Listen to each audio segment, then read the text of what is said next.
Hi guys, ngayon ituturo ko sa inyo kung paano ba gumagana ang shortest remaining time first.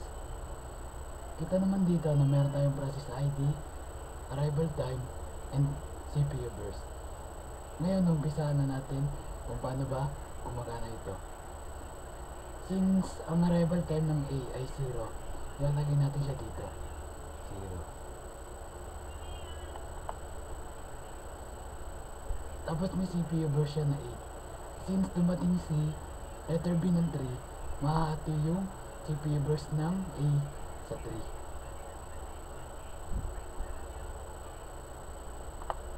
Tapos ito magiging letter A. Tapos ito magiging letter A.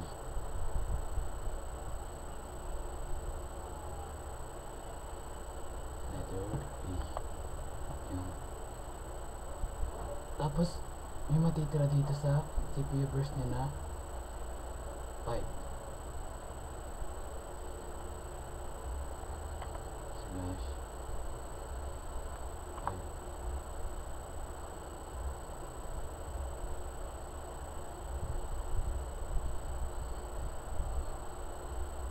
Yun. Sunod naman natin ilalagay ay si letter B na may CPU burst na 4. Nalagay natin siya dito. 4. 7. 7.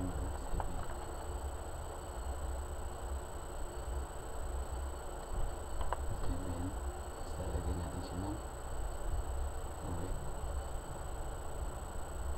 Then, letter B.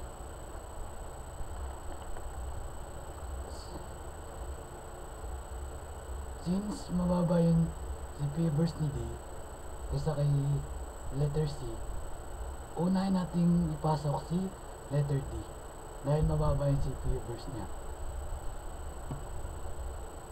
Lagay natin dito, meron siyang 3. Lagay natin dito 10. 10. Tapos ulit.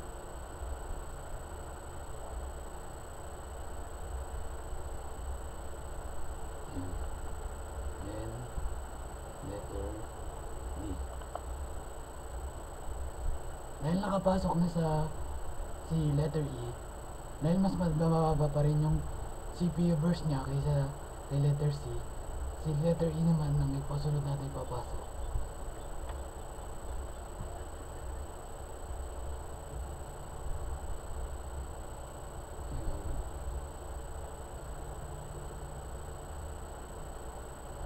Ito yun.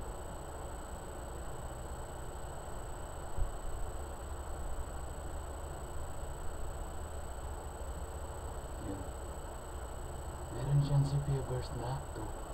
Since ito yung magiging 12. 12. Yun. Isagay natin letter E. Since ano na sa dulo, ibabreak naman natin si letter A na may CPU burst na 5. Kaya ilalagay na natin dito si A.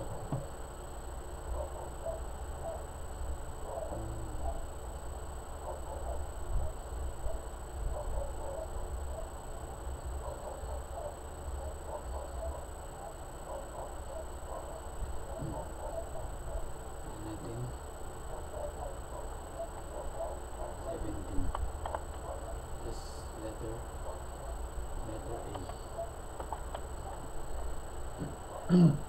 Ngayon pa lang natin mapapasok si letter C dahil wala nang ibang process ID na ipaprocess. Kaya ilalagay na natin siya dito.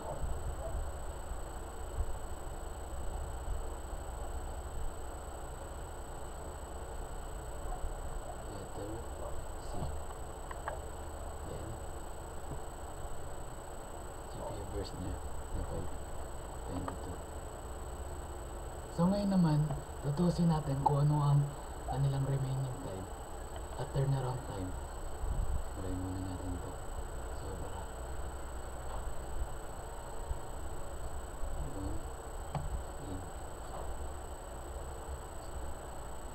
Sa pagsasolve naman ng waiting time, kukunin mo yung anong oras siya pumunta.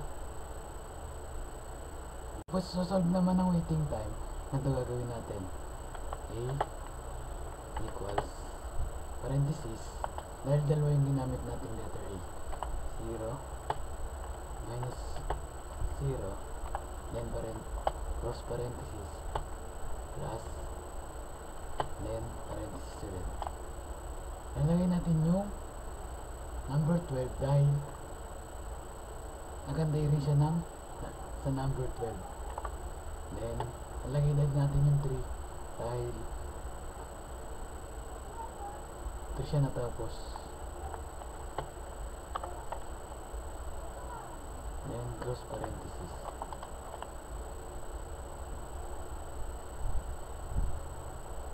Ang pagsasolve nan, pagma-minus mo muna yung dalawa, then ipagpa-plus mo yung equal nila. Since 0 na to, ito na lang ang kukunin natin sagot. Itong isa.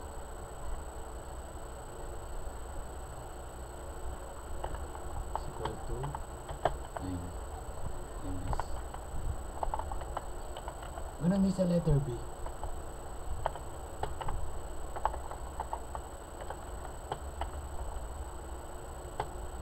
Nagantay siya ng 3. Tapos ang arrival time niya ay 3. 3 minus 3 is equal to 0 ms. Sa letter C din.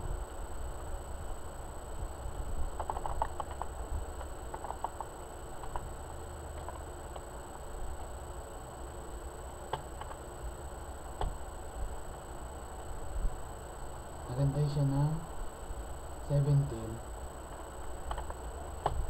Tapos ang arrival time niya ay 4 equal to 13 ms.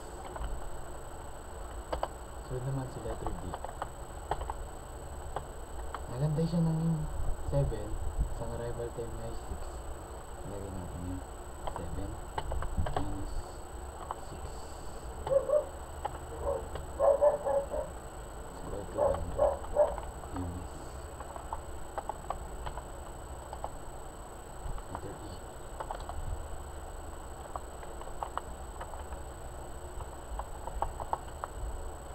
Equal to, nagantay si letter E ng 10.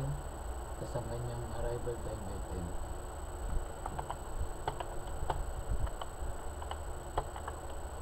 Ayan ang sagot ay 0.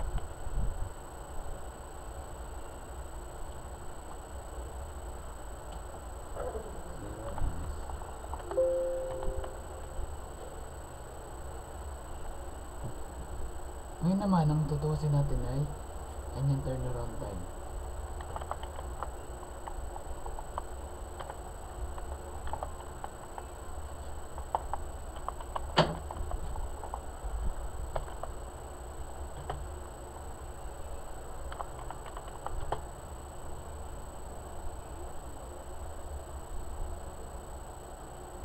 Pagtatuos naman nito, hahanapin mo yung kung kailan siya natapos.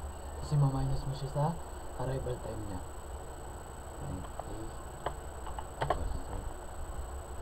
Natapos si letter E sa 17.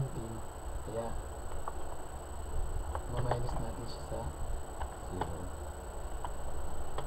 Is equal to 17. Si letter B naman.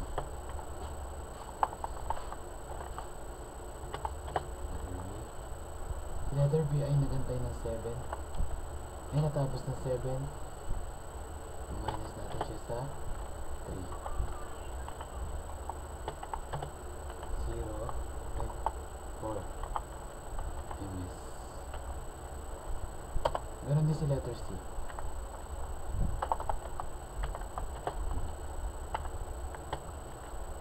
Since natapos si letter C ng 22, minus natin siya sa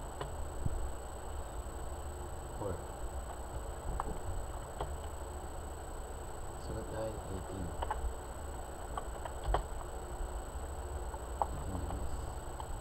Si letter D din. Ay Kaya tapos si letter D ng 10.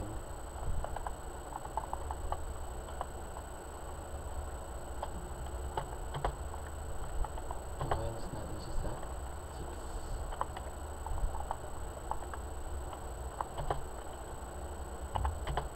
Equals to 4 MBs.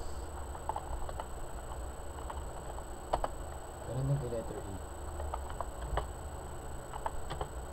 Kaya natapos siya ng 12, minus natin siya sa 10. Minus 10 is equal to 2 MBs.